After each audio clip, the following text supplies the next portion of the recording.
Shalom. Apa kabar Bapak Ibu yang dikasihi Tuhan Yesus Kristus? Banyak berita menakutkan hari-hari ini, betul tidak?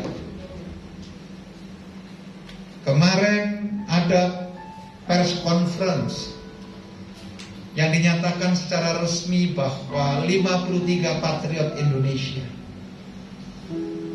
berlayar tanpa henti, mengarungi samudera tanpa ada ujungnya, sebab dia karam bersama dengan kapal selam yang membawa. Semalam saya mendengar berita di India, 342.000 orang setiap hari positif COVID, dan lebih dari 2.000 orang kematian setiap hari. Sehingga pembakaran mayat tidak lagi dikremasi secara layak, di depan rumah dibakar. Bahkan di dalam rumah-rumah banyak mayat tersimpan karena tidak ada lagi sarana untuk mengadakan upacara pembakaran. Seolah-olah hidup manusia udah gak ada harganya lagi. Seolah-olah akhir hidup ini kita tidak sesuatu yang tidak berharga. Banyak orang mengalami ketakutan. Banyak orang mengalami satu kenyataan bahwa hidup terjadi seperti yang tidak diharapkan. Pertanyaannya singkat Bapak Ibu yang dikasihi Tuhan Yesus Kristus. Kalau Anda semuanya sehat hari ini, masihkah kita mencari Tuhan dengan sungguh? Masihkah kita sungguh-sungguh di hadapan Tuhan? Sengaja saya kasih tema khotbah hari ini adalah truth, supaya kita hidup dalam kepercayaan Tuhan. Kita hidup dalam kendali Tuhan. Kita hidup seperti apa yang Tuhan mau.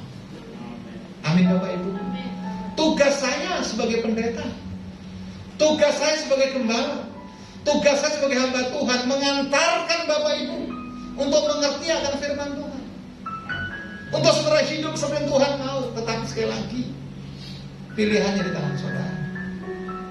Saudara mau sungguh-sungguh atau tidak, itu keputusannya ada di tangan saudara. Yang di rumah, opa, oma, om, tante, kakak, adik, dan yang onsite, bilang kanan kiri, aku mau sungguh-sungguh dalam Tuhan. Betul. Sudah tidak lama lagi sebelum kita situ. Ilmuwan menemukan tidak lama lagi ada meteor yang hampir sebesar bumi akan jatuh ke bumi. Mau sembunyi kemana? Saudara jangan bilang, Pak saya masih muda, Pak saya masih kuat. Kalau segala sesuatunya berakhir, pertanyaannya adalah apakah hidup ini berkenan di hadapan Tuhan atau tidak? Buat saya, pengertian saya, anak Tuhan, orang yang percaya, kebahagiaannya bukan hanya ketika diberkati. Kebahagiaannya bukan hanya karena pencapaian kita tercapai, bukan hanya kelimpahan, bahkan pelayanan kita sukses, tidak. Tapi tujuan utama hidup kita, kebahagiaan kita adalah ketika kita berkenan di hadapan Tuhan. Ayo bilang amin yang keras. Amin. Berapa banyak orang hatinya galau karena suasana hatinya tidak enak. Berapa orang merasa khawatir karena berkat tidak melimpah. Pak, Bu, itu bukan tujuan utama hidup kita. Itu bukan apa yang kita kejar, apa yang kita khawatirkan. Semuanya tidak ada nilai kekekalan. Tidak ada nilai kekekalan. Yang mengandung nilai kekekalan adalah perkenanan kepada Tuhan dan kita hidup seperti yang Tuhan mau, tentu dalam kebenaran. Haleluya. Diajak benar aja sulit kok. Bahkan ada orang dunia begini, Pak diajak jahat aja sulit, apalagi benar. Ini repot. Saya berdoa satupun di antara saudara tidak ada yang putus asa. Kebenaran itu akan memerdekakan. Kebenaran akan membuat kita kuat berdiri di tengah masalah. Dan kebenaran akan memerdekakan kita ketika kita ada dalam pergumulan. Tepuk tangan bagi yang meriah lagi. Katakan haleluya. Saya pernah cerita di tempat ini. Mungkin ada di antara kita yang belum hadir waktu itu. Ada seorang gadis muda namanya Amy Baxter Annie, yang pasti bukan jemaat El. Haleluya. Dia anak yang takut akan Tuhan. Dari sekolah minggu dia luar biasa takut akan Tuhan. Dia mengalami banyak mukjizat, mengalami privilege, mengalami pengurapan, mengalami penyertaan Tuhan yang luar biasa. Dari sekolah minggu tumbuh menjadi junior church, menjadi anak youth yang luar biasa, bergairah di dalam Tuhan, bergairah dalam pelayanan, bergairah untuk menjangkau jiwa-jiwa. Apa yang terjadi? Di satu titik tertentu, Amy Baxter ternyata mengalami sakit, panas, demam tinggi. Tapi dia bilang begini, Tuhan, aku kan pelayan, aku kan sering muji Engkau, aku sering berdoa. Saya percaya suatu ketika aku sembuh. Tahun pertama dia berdoa, puasa seperti dia lakukan sebelumnya, tidak terjadi apa-apa. Tahun kedua dia lebih sungguh-sungguh lagi dalam Tuhan. Dia berdoa minta supaya Tuhan jamah. Tahun kedua tidak terjadi apa-apa. Mujizat tidak terjadi. Apakah Tuhan tidak sayang?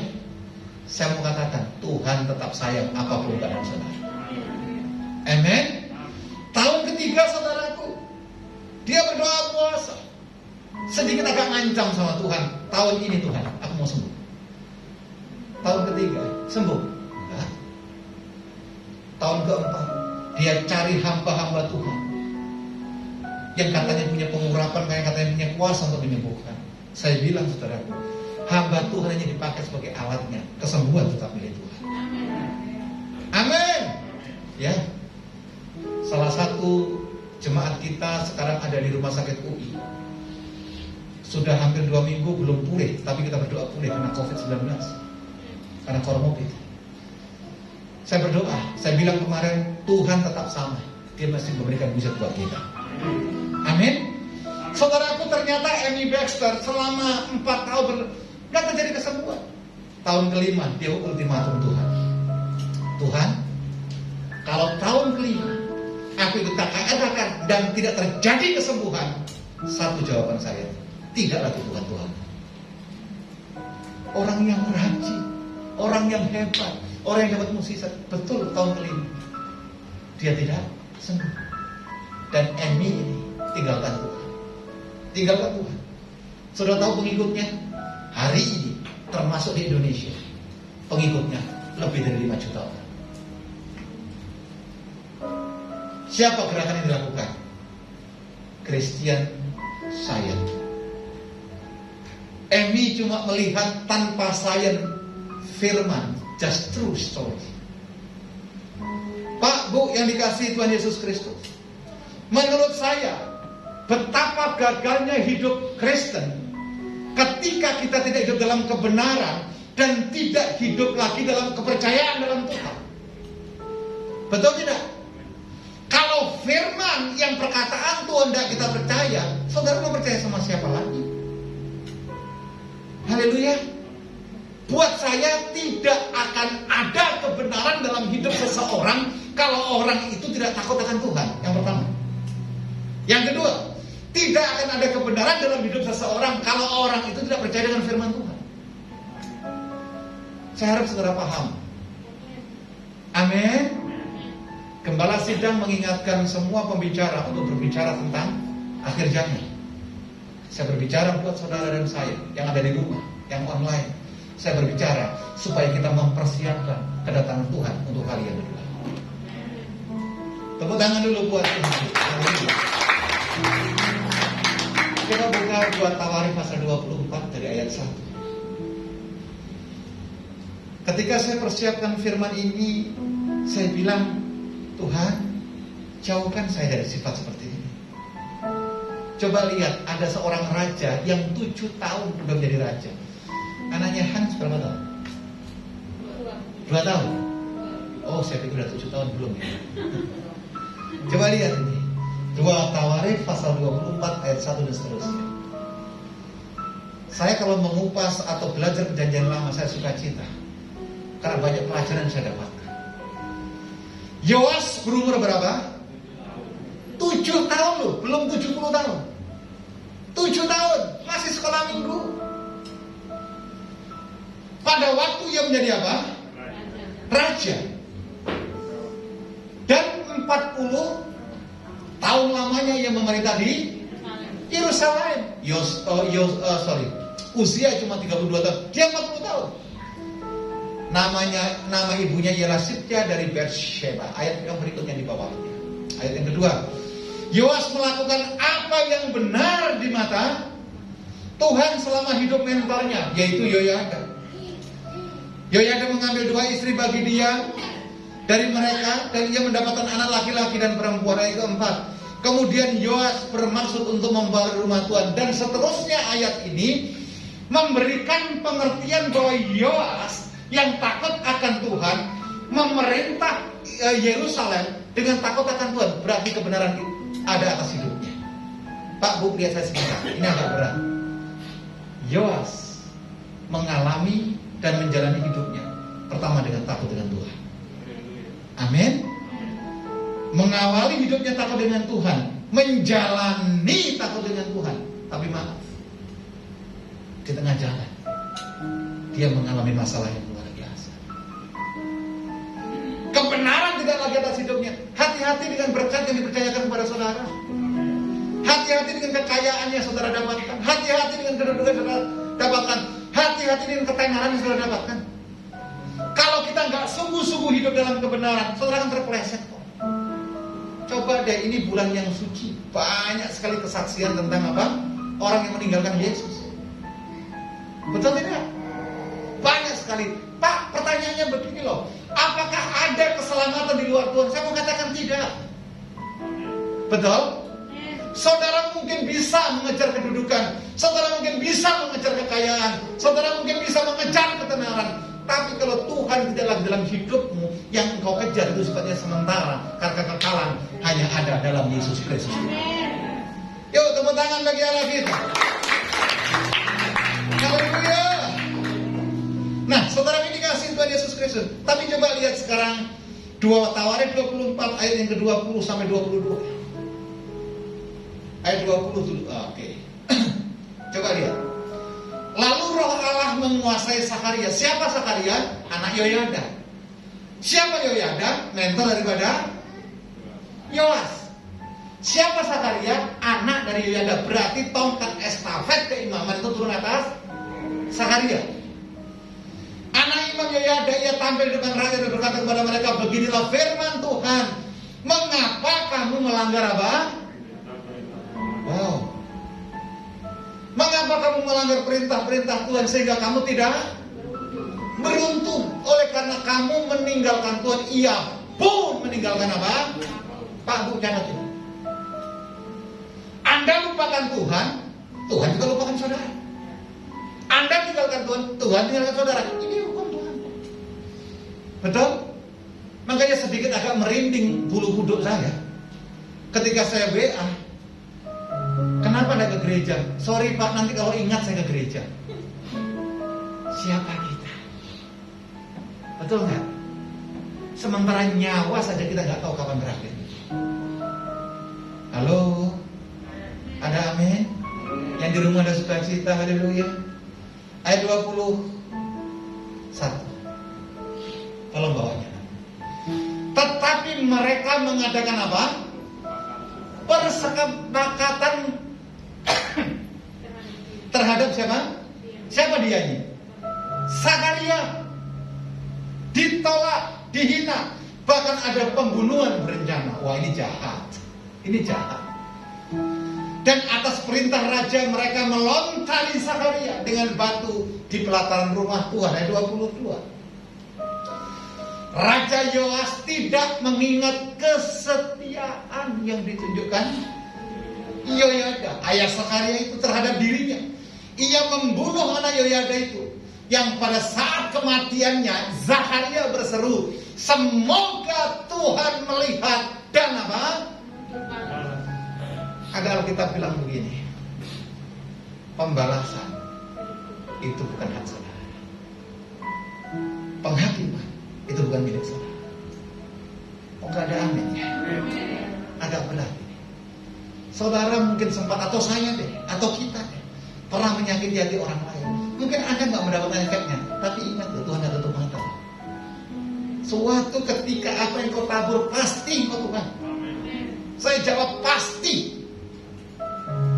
Karena Tuhan tidak mengajar kita hukum karma, tapi Tuhan mengajarkan kita apa yang kau tabur pasti kau tuai. Sama dengan ketika saya mengajar di depan saudara, ketika saya berkhotbah. Kalau apa yang saya sampaikan salah, ini taburan saya. Suatu ketika Tuhan dalam kitab kehidupan nanti dibuka, saya akan dapat penghakiman. Benar apa enggak yang saya ajarkan? Kalau nggak benar, saya pasti dihukum. Amin. Amin. Oh ya.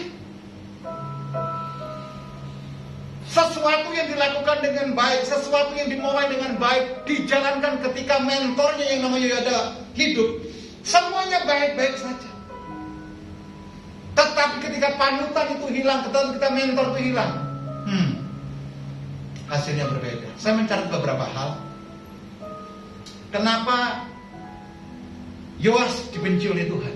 Karena tidak hidup dalam kebenaran. Pertama adalah melanggar perintah Tuhan, sehingga hidupnya tidak beruntung. Saudara boleh catat dalam hati saudara, kalau aku melanggar Tuhan, melanggar firman Tuhan, berarti hidupku tidak beruntung. Amin. Gak usah salahkan partner bisnismu, gak usah salahkan perusahaan. Kalau kita melanggar apa yang dilakukan, apa yang difirmankan Tuhan, berarti konsekuensinya keberuntungan kita dicabut oleh Tuhan. Amin. Abot. Amin. Yang kedua, meninggalkan Tuhan sehingga apa? Tuhan meninggalkan Yoas. Hukum sebab akibatnya. Setelah Imam Yoda mati, Yoas fokus hidupnya bukan kepada Tuhan tetapi kepada dirinya. Karena ia mengizinkan rakyat Yerusalem menyembah Yoas.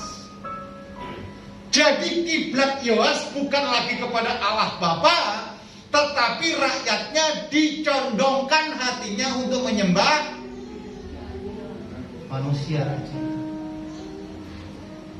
Pak Bu, di banyak mimbar selalu saya katakan demikian.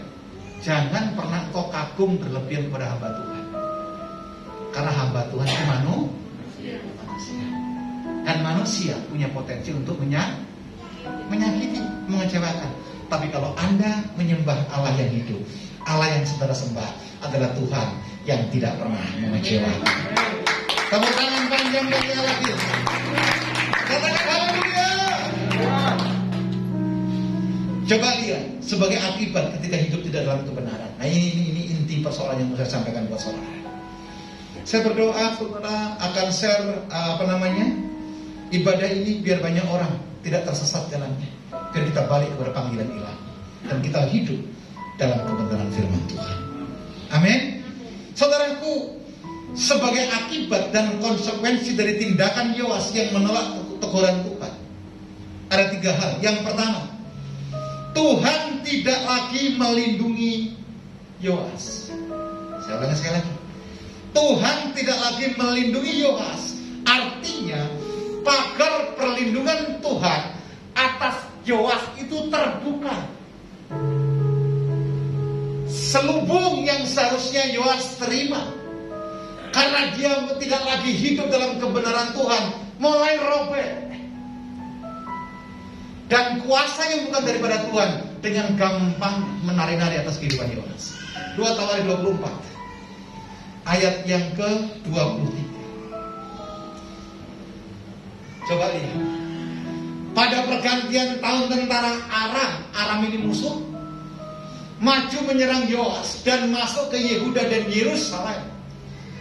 Dari bangsa itu semua pemimpin apa? Habis. Saya belajar bahasa Indonesia dalam kamus besar. Habis itu artinya tidak ada sisanya. Ada orang bangkrut habis-habisan. Betul tidak? Yang paling bahaya adalah orang itu sudah habis tidak punya kasih. Itu celaka sudah. Bilang kanan kirimu itu bukan saya. Bilang kanan kirimu Tuhan masih mengasihi aku. Dan kita mengasihi sesama. Yang setuju tepuk tangan panjang bagi Allah. Haleluya. Saya melihat kepadaku banyak orang hidupnya dipenuhi dengan kebencian. Hidupnya dipenuhi dengan kekhawatiran, dendam, ingin membalas kesalahan orang lain. Apa yang didapat? apa yang didapat. Taruhlah saudara bisa membalas dendam apa yang saudara dapat. Taruhlah saudara bisa membalas sakit hati pada orang lain apa yang saudara dapat. Nggak ada gunanya. Sekali lagi saya mau katakan di mimbar yang luar biasa ini, pembalasan itu milik Tuhan. Haleluya. Amin. Mana tadi? Dari bangsa itu semua pemimpinnya habis dibunuh dan dibunuh mereka, dan segala jarahannya dikirim mereka kepada raja. Siapa Raja Damsyik? Adalah raja yang tidak takut akan Tuhan. Saudara ini kasih Tuhan Yesus Kristus. Ayat ini mengingatkan ketika Yoas sudah hidup jauh dari kebenaran, Tuhan tidak lagi melindungi Yoas. Artinya pagar perlindungannya sudah robek. Pak Bu, sengaja saya sampaikan karena ayat ini buat saya dan ayat ini buat saudara. Amin. Hati-hati kalau kegagalan terus mengintimidasi kita. Jangan-jangan Tuhan kita nomor sekian. Hati-hati kalau kita sudah hidup serampangan sehingga Tuhan tidak lagi menjadi nomor satu atas hidup kita. Itu bahaya. Kalau tudung Tuhan sudah robek atas kita, apa sih pencapaian yang perlu kita banggakan? Apa sih kehebatan yang perlu kita pamerkan? Gak ada kok. Gak ada.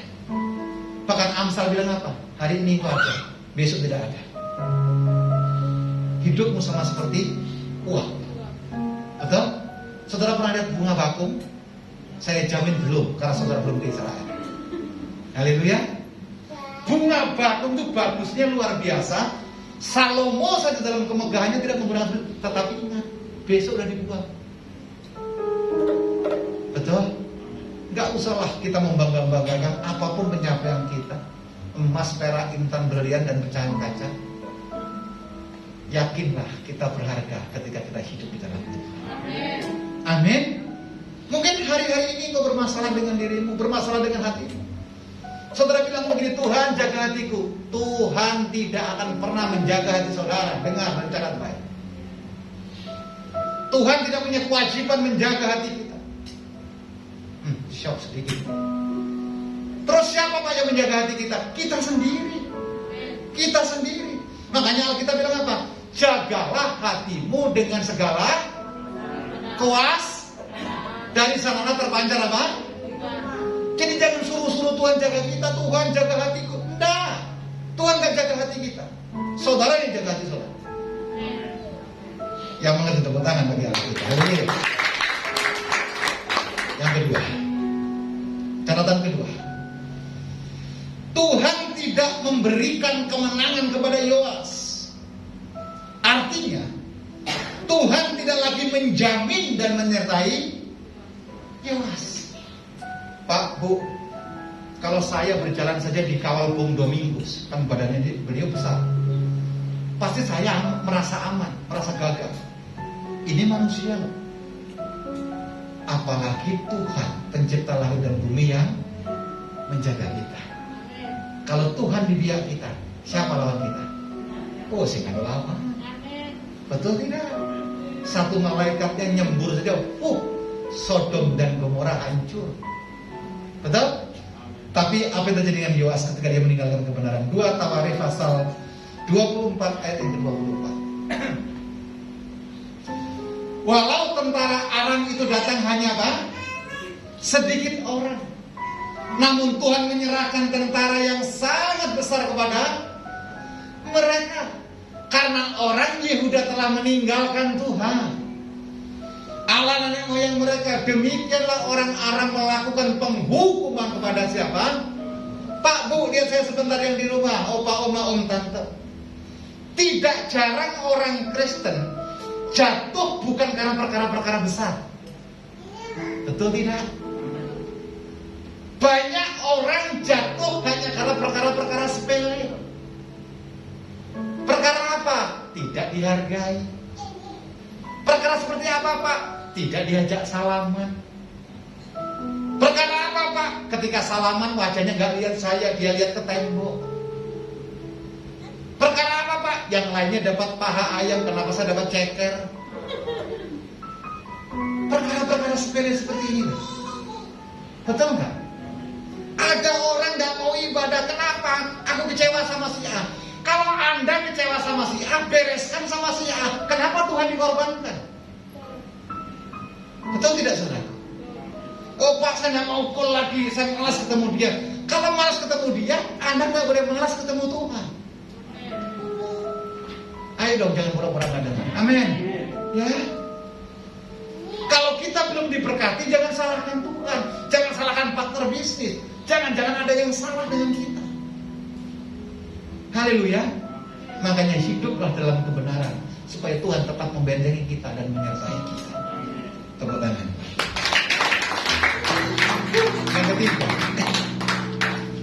Yang ketiga, saya mencatat ketika Yoas meninggalkan kebenaran itu, Tuhan melakukan pembalasan. Atas apa? Atas darah Zakaria, anak Imam Yoyada yang mati dibunuh oleh Yoas. Pak, Bu, saya mengatakan gini loh, tidak ada tindakan yang tidak mendapatkan balasan. Betul? Kalau tindakan kita baik, ya balasannya baik. Betul tidak? Tapi kalau tindakan kita jahat, saudara nggak usah cari pembenar deh, nggak usah cari pembela. Kebenaran itu kan membela sendiri. Kalau kebenaran saja nggak usah dibela, makanya nggak usah bela Tuhan. Siapa kita bela-bela Tuhan? Pencet ledak tidak. Tinggikan saja Tuhan. Tuhan membela anak-anaknya yang takut akan Tuhan. Tepuk tangan lagi kali itu. 2 Tawarik 24 ayat 25. Ini ngeri sekali ayat ini. Ketika mereka pergi daripadanya, mereka meninggalkan dengan luka-luka berat. Pegawai-pegawainya mengadakan percakapan terhadap dia karena darah anak Imam Yoyada itu. Lalu membunuhnya di atas apa? Tempat tidurnya. Harusnya kan tempat yang aman, karena dia seorang raja. Betul? Dipermalukan, disakiti. Ia mati dan dikuburkan di kota Daud yang sebagai raja. Tapi lihat selanjutnya, tetapi tidak di pekuburan apa? Mungkin di tempat sampah, mungkin di tempat di mana anjing buang kotoran. Siapa Yoas? Raja. Berapa lama Yoas memerintah? 40 tahun. Betul enggak?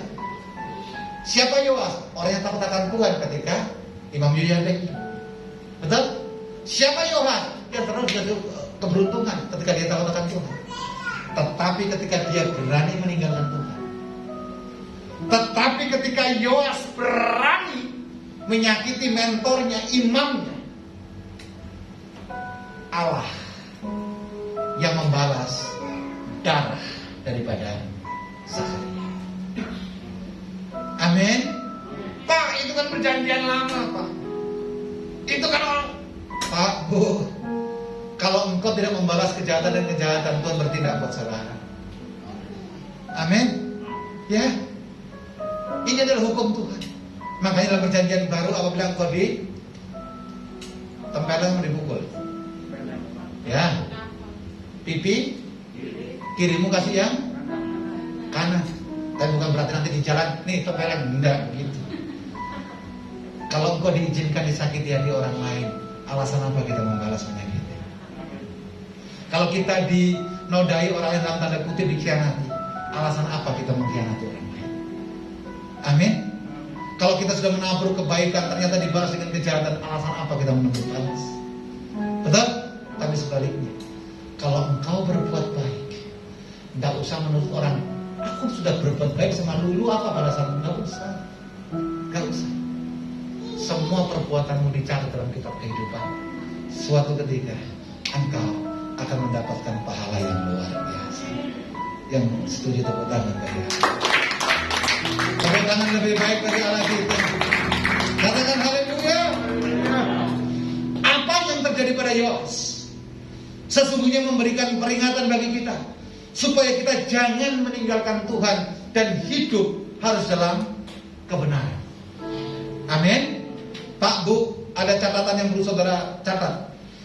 Jangan menganggap dirimu baik. Saya ulangi sekali lagi. Jangan menganggap dirimu apa? Baik, tetapi takutlah akan Tuhan dan jauhilah yang Jangan buka dengan cepat Amsal 3. Amsal 3 ayat 7 dan 8. Amsal 3 ayat 7 dan 8. Amsal pasal 3 ayat 7 dan 8. Janganlah engkau menganggap dirimu sendiri bijak. Ya. Takutlah akan Tuhan dan jauhilah kejahatan. Itulah yang akan menyembuhkan tubuhmu dan menyegarkan apa? Tulang-tulang. Jadi sekali lagi, belajar daripada kegagalan Yoas yang meninggalkan kebenaran. Saya mau pastikan, jangan menganggap diri kita baik, jangan menganggap diri kita hebat, jangan menganggap diri kita itu lebih daripada orang lain. Saya mengajarkan buat istri dan anak-anak saya. Saya mengajarkan buat orang-orang dekat dengan saya bilang begini, ingat loh, di atas langit itu masih ada langit. Amin. Kalau engkau merasa sukses, jutaan orang di atas kita lebih sukses. Amin. Tapi saudara jangan merasa hidup paling menderita. Saya susah hidup saya. Ingat, di dalam penderitaan yang saudara alami, jutaan orang mengalami penderitaan lebih daripada apa yang saudara alami. Amin. Jangan merasa tidak diperhatikan orang, karena banyak orang yang hidupnya berjalan tanpa arah dan tanpa perhatian. Amin. Jangan merasa diri hebat, karena kehebatan itu hanya milik Tuhan. Jangan merasa diri apa? Paling menderita, karena penderitaan itu terselesaikan ketika kita hidup benar dalam Tuhan. Pak, Bu, yang dikasihi Tuhan, kebahagiaan kita sekali lagi bukan karena pencapaian kita, bukan karena kesuksesan kita, bukan karena kehebatan kita. Kalau saudara baca 2 Tawarikh 24 tadi dari ayat 1 sampai 20, itu adalah kesuksesan yang luar biasa. Kesuksesan yang luar biasa. Tapi saya, ketika di puncak kesuksesan, tidak bisa mempertahankan hadirat dan anugerah. Di banyak kesempatan saya juga bicara demikian. Banyak orang Kristen pandai meminta berkat. Banyak orang pandai meminta kelimpahan daripada Tuhan. Tapi maaf, tidak semua orang Kristen ketika diberkati bertanggung jawab dengan berkat. Ada amin. Ada amin. Banyak orang kepingin terkenal, makanya dikit-dikit sekarang endorse. Betul? Dikit-dikit endorse biar kayak Atta Halilintar. Pajaknya saja yang dia bayar 75 miliar. Betul? Masalahnya kalau engkau sudah tenar, siap nggak engkau tetap bow down di hadapan Tuhan? Ayo hari ini hidupi kebenaran atas hidup saudara. Sisa hidup yang ada kita hidupi dengan takut akan Tuhan. Dan sisa hidup yang ada atas kita buat sungguh-sungguh di hadapan Tuhan. Sebab segala sesuatunya segera berlalu. Amin. Amin. Saudaraku, kalau saudara lihat di luar bencana, itu di luar nalar, di luar hal-hal yang tidak terfikirkan. Tapi kalau Tuhan sudah punya kehendak, Tuhan punya rencana, tidak ada orang hebat yang bisa menghalangi rencana Tuhan. Amin. Tetap bergairah di dalam pekerjaan, tetap bergairah di dalam pelayanan, tetap bergairah dalam rumah tangga, tetap bergairah dalam usaha, tetapi tetap bergairah juga di dalam Tuhan. Amin. Hidupi secara linear.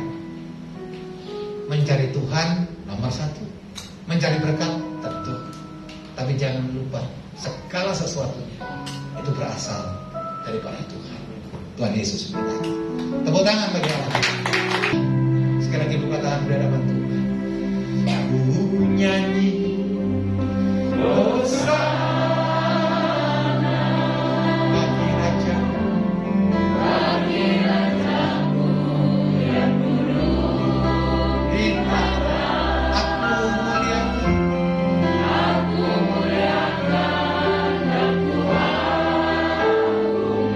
Kau layak sekali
menyembuhkan tubuh, jiwa, dan roh kami. Biarlah kebenaran itu hidup atas hidup kami, dan kami berjalan seturut dengan firman yang boleh kami dengar, dan firman itu hidup atas hidup kami. Lihat tangan-tangan yang terbuka ya Bapak, baik yang di rumah maupun yang onsite. Yang lemah Engkau kuatkan, yang sakit Engkau sembuhkan, yang terikat Engkau lepaskan, bahkan yang putus asa Engkau berikan pengharapan.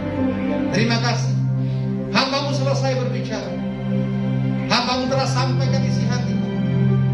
Pesan di mana untuk mempersiapkan kedatangan yang kedua telah hamba-Mu uraikan. Hamba percaya kami pulang berbeda ketika kami datang. Ada kekuatan, pengharapan, ada pengertian, sehingga kami hidup tidak sembarangan, tapi kami hidup dalam kebenaran Tuhan. Terima kasih. Kami bersyukur buat ibadah yang boleh kami jalani, wifi, sarana prasarana IT yang boleh kami nikmati. Semua karena anugerah Tuhan, sehingga kami berlawatan Tuhan yang luar biasa. Terima kasih. Sebagai kesempurnaan ibadah kami rindu mendapatkan berkat yang datang daripada Tuhan. Mari buka kedua tangan, buka hatimu di hadapan Tuhan. Arahkan imanmu kepada surga dan terimalah berkat. Tuhan memberkati engkau dan Tuhan melindungi engkau. Tuhan mengarahkan wajahnya kepadamu dan diberikannya engkau shalom, damai sejahtera. Diberkatilah keluarga, diberkatilah bisnis usaha pekerjaan, diberkati apa yang kau kerjakan Tuhan buat berhasil. Sebab kasih karunia pertolongan datang daripada Allah Bapa, cinta kasih daripada Yesus Kristus Tuhan, pertolongan daripada Allah Roh Kudus senantiasa sempurna atas kita dari hari ini sampai Maranatha, bahkan sampai